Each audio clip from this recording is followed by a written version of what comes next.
Home, brothers.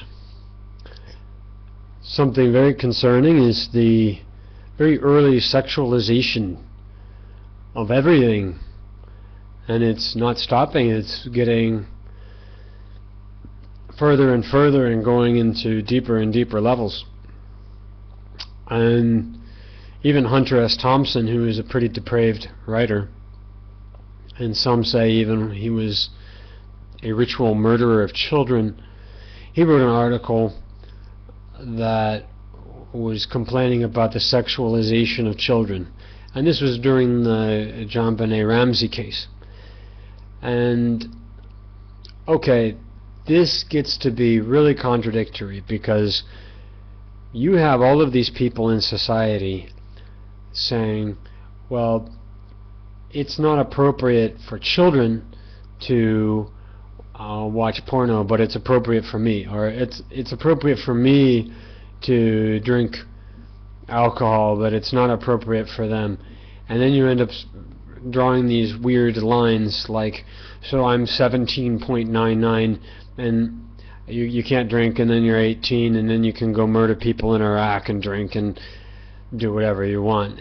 These artificial lines are a symptom of hypocrisy, where parents say, no, I want to do this, but no, I don't want my kids to do that.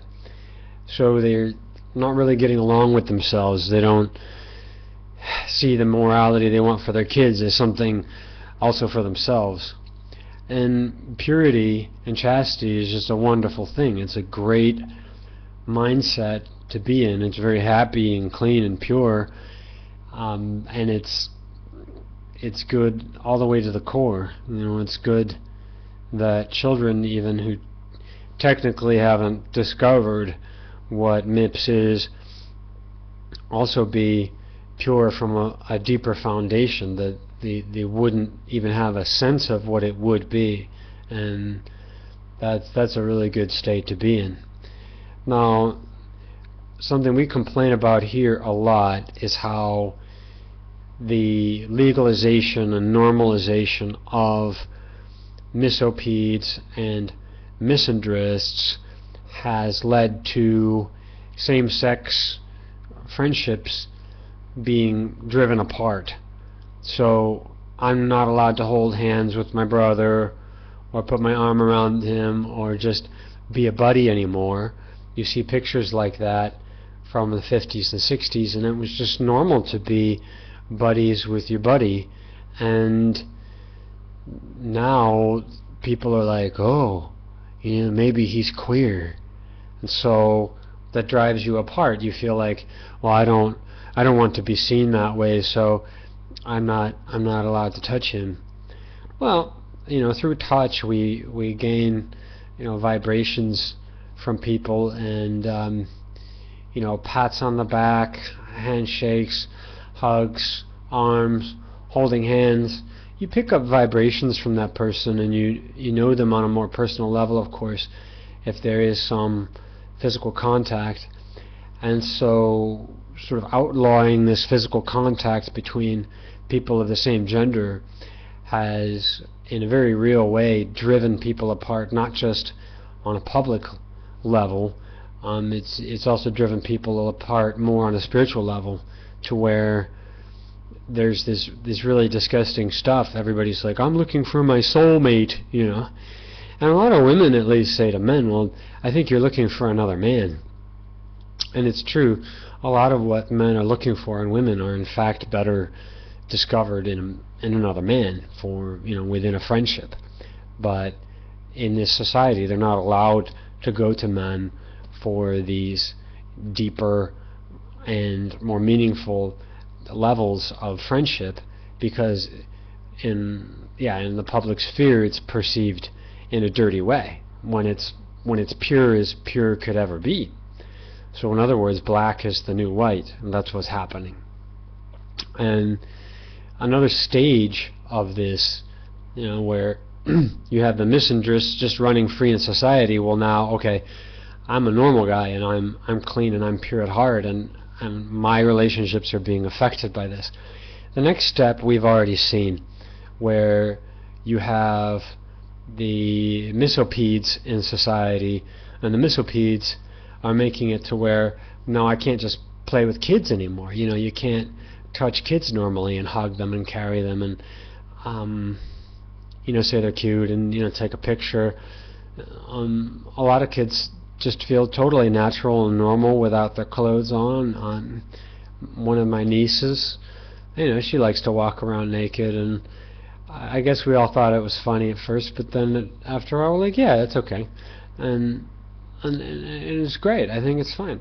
But if you take a picture of that, then you get accused of being some sicko, and this is because the misopeds are just running around wild in society, and then you regular people can't determine who's a misopede and who isn't.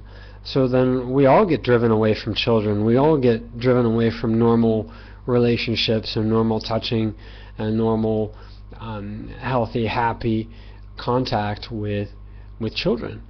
And you might not know the depth of the problem, but an official organization, NAMBLA, it's official, and it's in Washington, D.C., and they're taking steps to normalize misopedia. A famous member of that was, I don't know, that guy, that really, really faggy guy, what's his name? He's friends with Bob Dylan or something, I can't remember. I can't remember his name. But he is in this NAMBLA thing. He was a big member. I can't believe people can openly register themselves as members of NAMBLA. They have tons of these organizations. Another one is in Canada. You know, these big misopeds who have already been arrested, but they're not being shot in the head. They're running around free in society, and they form these open organizations saying, yeah, we should do that. Now, probably the most extreme one I can think of is this Gilgal Society. And Gilgal is a society where, misopedic, misandrist men share fantasies of genitally mutilating infant boys and young boys. And this operates in the open, also in England, and you know, Jewy Wales and Wankopedia, their largest poster pro-circumcision, pro-male genital mutilation, his name is Jake Waskett, 2 T's, and he is an open member of Gilgal Society, and they hang around and have fantasies about mutilating boys. And I mean, fantasies is that they apparently masturbate when they tell these stories and read these stories. Now, one of these members of Gilgal Society was arrested about, 6 months, a year ago in England, and he was a pretty high-ranking member of his society and his community, and I don't know how he could publicly be a member of this gay erotica site, and the content of this is very obvious. I don't know how sick these people could possibly be. Jake Waskett did a survey of the Gilgal members. How many times have you been circumcised? I read that, I'm thinking, you could get circumcised multiple times? Yes, these guys, there was a significant number had 2 or more, and there's like 2 or 3 members had like 5 or 6. Disgusting. These people are sicker than, I mean, what is that? And I wouldn't talk about it if it weren't mainstream. It's just sitting there, right there on Wankopedia. This Jake Waskett guy is all over these intactivist pages and all the pages about information concerning genital mutilation. He's all over these pages like a cheap suit. And he's the #1 poster editor, and Jewy Wales apparently loves him, just leaves him there. And so who knows what Dewey Wales has got going on. I mean, what's going on with his, what's in his closet? Where does this, well, we all know about Bomas and his money coming from porno, and he's probably racketeering, blackmailing, doing these things. Maybe this should be in a separate video, but Wikipedia is a fake news source. Is it a fake organization? It is a fake, what would you call a donation-based society. There are not that many donations. There are way more employees, way more professional working at Wikipedia. It is an official Zionist news source, way more than CNN. And I discovered this on the Nobel Prize announcement that Wikipedia was #1. They reported this news first, and they had a professional page already done, #1, before CNN, before ABC, before any of these other news sources. And this, my friends, shows you for a fact that it is not quote-unquote volunteers working in their basement and, please give us $6 million. Every dollar can represent one burned special white person sacrificed to Moloch. No. It's fake. And then this fake org is lying about Apollo 911. They're lying about genital mutilation. They're supporting Jake Waskett and these open misopedes who are publicly stating they think little boys getting cut up sexually is hot, and this is wrecking the fun for all of us. It's like one kid in class is chewing gum, and one kid sticks the gum on the desk, and then all of us are not allowed to chew gum. These people are ruining the fun for the rest of us. They're ruining society for the rest of us. Our innocent 1950s, you gotta hitch a ride home and make friends with the uncle down the street, and he could give you food, or you trust everybody and everybody makes good friends. Those days are long over. And if you think with China it's going to get better, no.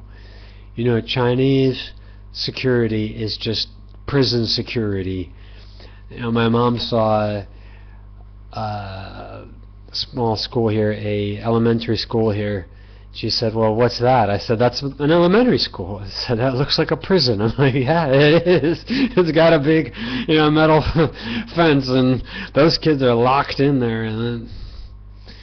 And the Chinese are not really solving crime issues either, and they have a huge human trafficking problem. So Chinese families too, they have to send their kids to school personally, watch them go in those gates, pick them up personally, take them back home, be with them every minute of the way. Otherwise, they'll disappear and become a lost boy. And the lost boys will be a topic of another video. So, that's all I have to say today about this topic, the loss of our social innocence.